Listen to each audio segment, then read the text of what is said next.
Hello friends. तो आप लोग कैसे हैं? आशा करते हैं कि आप सभी लोग अच्छे होंगे और आप सभी लोगों की तैयारी अच्छी चल रही होगी। तो हम सीटेट के लिए सीटेट का एग्ज़ाम जो कि 7 जुलाई को है, उसके लिए हम सीडीपी की जो है तैयारी कर रहे हैं। तो आज हमारा नया टॉपिक है टीचिंग मेथड। तो इसमें देखते हैं कि टीचिंग मेथड में क्या है कि कहानी कहने का जो तरीका है उसको हम सीखते हैं, यानी कि स्टोरी टेलिंग मेथड। और अगला पॉइंट नंबर 2 है कि पाठ्य पुस्तक विधि भी सीखते हैं, यानी कि टेक्स्ट बुक मेथड से। व्याख्यान विधि से भी सीखते हैं टीचिंग मेथड, यानी कि लेक्चर मेथड। अगला पॉइंट है कि प्रदर्शन विधि, यानी कि डेमोन्स्ट्रेशन मेथड से भी सीखते हैं। अगला पॉइंट है ट्यूटोरियल विधि, यानी कि ट्यूटोरियल मेथड से भी सीखते हैं। पॉइंट नंबर 6 है प्रश्न उत्तर विधि, यानी कि क्वेश्चन आंसर मेथड से भी हम टीचिंग को सीखते हैं। अगला पॉइंट है चर्चा विधि, यानी कि डिस्कशन मेथड्स। पॉइंट नंबर 8 है कि अनुमानी विधि, यानी कि ह्यूरिस्टिक मेथड।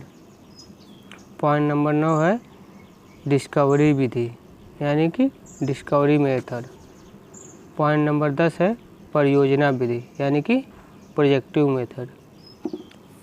इसमें प्रश्न इस प्रकार बनता है कि पूछ देता है कि इनमें से कौन सी विधि के द्वारा टीचिंग मेथड को नहीं सीखा जाता है। तो इसमें से 3 ऑप्शन दिए रहेंगे और चौथा ऑप्शन जो रहेगा वो अलग रहेगा, तो उसी को टिक करेंगे। या फिर पूछ देगा इनमें से कौन सी जो है टीचिंग मेथड है। तो इन 10 में से 10 को आप याद कर लीजिए, या 10 में से बताना रहेगा। पहला है स्टोरी टेलिंग मेथड, यानी कि कहानी कहने का तरीका। तो इसमें जो है किसी भी पॉइंट को फोकस करना होता है, मतलब किस चैप्टर को आप पढ़ा रहे हैं। इसमें फोकस, एकाग्रता, कल्पना, शब्दावली और महान नेता वगैरह इन सबों का जो है विशेष ध्यान देना होता है। किसी भी स्टोरी को बताने के लिए आपको फोकस करना पड़ेगा, एकाग्रता रखना पड़ेगी, कल्पना करनी पड़ेगी स्टोरी कहानी कहने के लिए। उसकी शब्दावली क्या है, आप जो एग्जाम्पल के तौर पर किसी महान नेता का जिक्र कर सकते हैं, या फिर किसी वैज्ञानिक का जिक्र करके कहानी को आप बता सकते हैं। अगली विधि जो है टेक्स्ट बुक मेथड, यानी कि पाठ्य पुस्तक विधि। इसमें जो है आप मनोवैज्ञानिक इन्हेंस जो है आप कहानी को कह सकते हैं। जैसे जो भी टीचिंग कर सकते हैं, जो भी पाठ्य पुस्तक दिया रहेगा जिसमें मनोवैज्ञानिक तरीके से जो भी तथ्य बता रहेंगे उसे आप कहानी को कह सकते हैं। तो इसके अंतर्गत ये आता है। अगला पॉइंट है लेक्चर मेथड, यानी कि व्याख्यान विधि। लेक्चर मेथड में क्या है कि आपको चॉक की ज़रूरत पड़ेगी।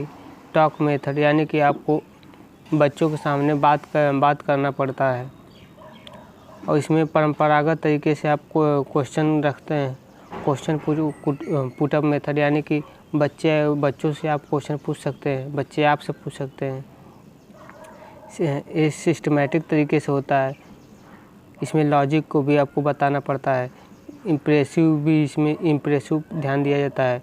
वेस्ट रिच होता है, सस्ता होता है, शॉर्ट पीरियड टाइम, कुछ ही समय के लिए होता है लेक्चर मेथड, जिसमें आप बच्चों के सामने अपने आप को प्रेजेंट करते हैं, कि प्रेजेंट कर उन्हें टीच करते हैं, यानी पढ़ाते हैं।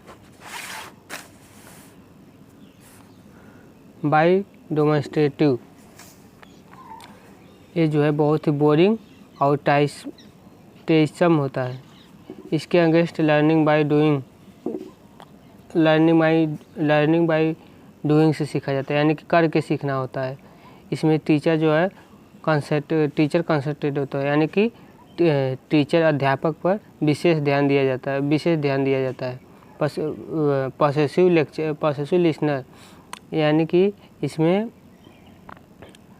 जो श्रोता होता है वो हमेशा ध्यान देने वाला होना चाहिए।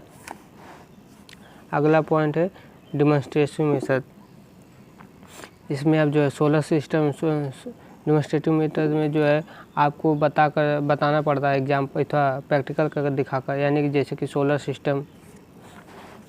अगला पॉइंट है ट्यूटोरियल मेथड। ट्यूटोरियल मेथड दो प्रकार के होते हैं, होमोजीनियस और हेट्रोजीनियस। होमोजीनियस में जो है समरूप होते हैं, मतलब एक ही तरह के दिखाई देते हैं, जैसे कि जो चित्र में दिखाया गया। और हेट्रोजीनियस में जो है अलग अलग प्रकार के होते हैं, जैसे चित्र में दिखाया गया कि कोई त्रिभुज हो सकता, त्रिभुज के बारे में बता सकता है, चतुर्भुज, सर्कल, रेक्टेंगल, इस प्रकार बताया जाता है। अगला पॉइंट है क्वेश्चन आंसर मेथड।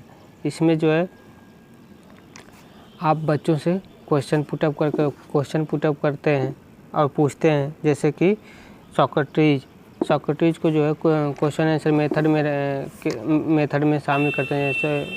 यह एक वैज्ञानिक थे जिनसे लोग क्वेश्चन पूछते थे। अगला पॉइंट है डिस्कशन मेथड।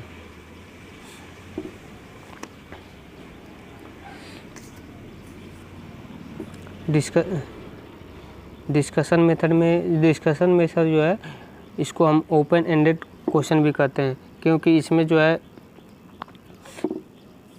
टीचर से हम क्वेश्चन पूछते हैं और टीचर हमसे क्वेश्चन पूछते हैं, बच्चों से क्वेश्चन पूछते हैं, तो इसमें डिस्कशन होता है।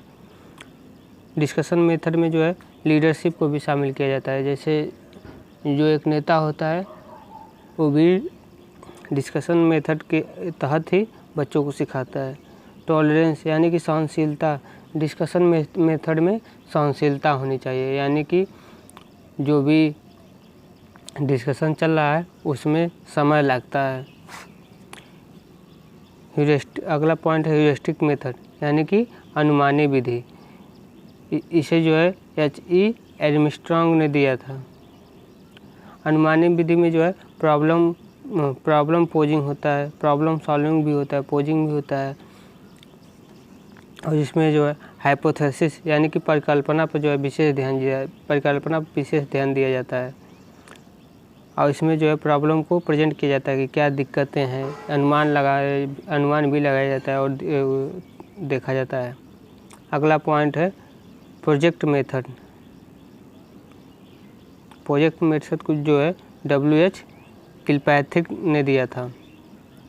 इसे जो है प्रोग्रेसिव एजुकेशन के नाम से भी जाना जाता है, इसी के अंदर आता है।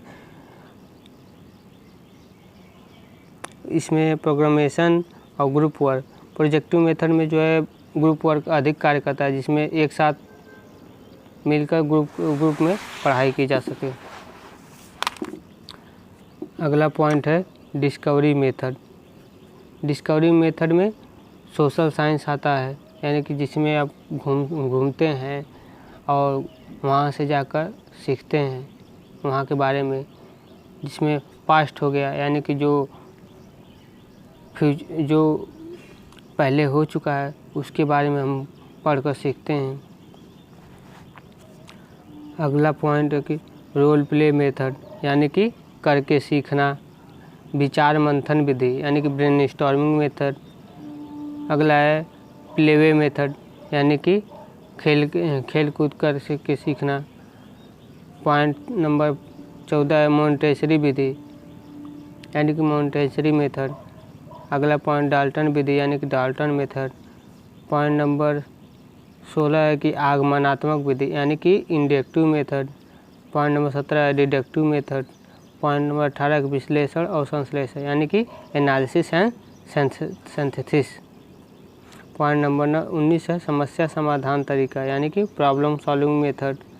प्रॉब्लम नंबर 20 है ड्रिल विधि, यानी कि ड्रिल मेथड।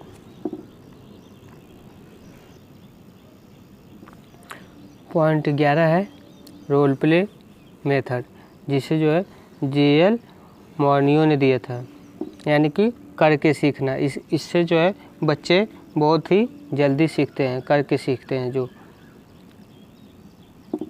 अगला है विचार मंथन विधि। इसे जो है एलेक्स फ्रांसिस ऑसबॉर्न ने दिया था। ये क्रिएटिव है, यानी कि बहुत ही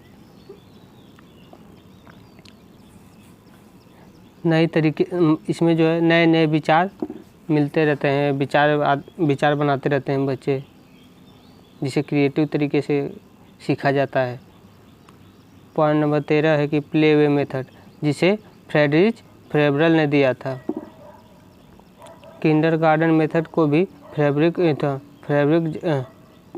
फ्रोबेल जर्मन था। किंडरगार्टन मेथड को फ्रोबेल जर्मन ने दिया था, जबकि प्ले वे मेथड को फ्रेडरिच फ्रोबेल ने दिया था। इसमें जो है बच्चों का बगीचा, जो कि German garden of children German में है, इसमें जो है टीचर को गार्डन कहा जाता है, जबकि चिल्ड्रन को जो है प्लांट कहा जाता है। इस प्रकार जो है टीचर को गार्डन और बच्चों को प्लांट कहा जाता है, इस प्रकार से संबंधित होता है। अगला पॉइंट है मोंटेसरी मेथड, जिसको डॉक्टर मारिया मोंटेसरी ने दिया था। ये जो है एक न्यूरोलॉजिस्ट थे, जिसमें कोलैबोरेटिव प्ले किया जाता है, यानी कि खेल कूद कर मिलजुल कर जो खेल के माध्यम से सीखते हैं, उसी को मोंटेसरी मेथड कहते हैं। पॉइंट नंबर 15 है डाल्टन मेथड। डाल्टन मेथड को जो है लैब हेलेन पार्कहर्स्ट ने दिया था, जिसमें 2 लोग थे, जॉन डेवी और मारिया मोंटेसरी। दोनों लोगों ने मिलकर डाल्टन मेथड के जो तरीके उसको बताया है। पॉइंट नंबर 16 है कि आगमन विधि, जिसको बॉकन, यानी कि एक जो है साइंटिफिक तरीके से, साइंटिफिक इन्वेंशन की तरीके से माना जाता है। आगमन विधि में जो है ज्ञात से अज्ञात की ओर सीखते हैं। आगमन विधि में ज्ञात से अज्ञात की ओर सीखते हैं, यानी कि पहले आपको रिजल्ट दे दिया जाता है, फिर पूछा जाता है कि कैसे रिजल्ट आया है। इसमें जो है हाइपोथेटिक्स रूल बताया जाता है। यह एक साइंटिफिक होता है, जो कि जनरल तरीके से साइंटिफिक से जनरल तरीके से होता है, यानी कि एग्जाम्पल से रूल की तरफ आपको जाया जाता है। अगला पॉइंट है डिडक्टिव मेथड। डिडक्टिव मेथड जो है सोलन ने दिया था। ये जो है जस्ट आगमन विधि, यानी कि इंडक्टिव मेथड का उल्टा होता है। इसमें जो है जनरल से स्पेसिफिक की तरह जाया जाता है, यानी कि पहले आपको रूल बता दिया जाता है, उसके बाद उससे संबंधित एग्जाम्पल दिए जाते हैं। अगला पॉइंट है विश्लेषण और संश्लेषण, यानी कि कंक्लूजन।